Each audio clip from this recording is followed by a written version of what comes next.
Good evening, I'm Ava Van Valen. And I'm Channing Frampton. New tonight, reports from the White House Coronavirus Task Force declared Tallahassee and Leon County as red zones. As you can see here on this map, that means there is a high number of cases compared to the overall population. Other counties in our area declared red zones include Hamilton, Franklin, and Taylor counties.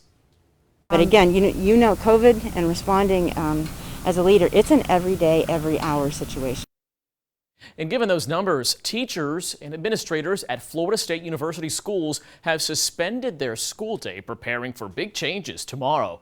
ABC 27's Cara Bailey spoke with their superintendent about a partial shift to digital learning.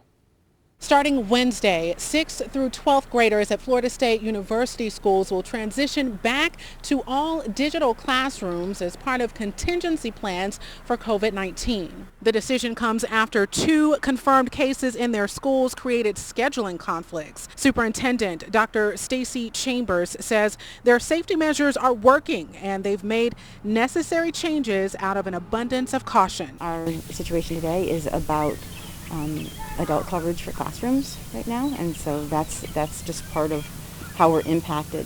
We've been really fortunate to work with the Department of Education and being very surgical about how we change our schedules for our students. As of Tuesday afternoon, 6th through 12th grade students will remain on digital learning through October 13th. Clubs and sports will continue as planned. And while COVID didn't cancel sports for Florida State University schools, Leon High will sit the next 2 football games out after the Leon County Health Department identified 11 players there requiring quarantine. Superintendent Rocky Hanna on what they learned today. From what I understand, it was over the weekend, player started experiencing symptoms and went to practice, and then now has been tested and tested positive. And back to that quarantining protocol is the thing that's really going to kill us trying to get student athletes back going again. Asymptomatic students are required to quarantine based on their exposure. In addition to the 11 athletes, at least 9 other students who came into contact with the student in 3 classes outside of athletics have been notified and are now in quarantine as well.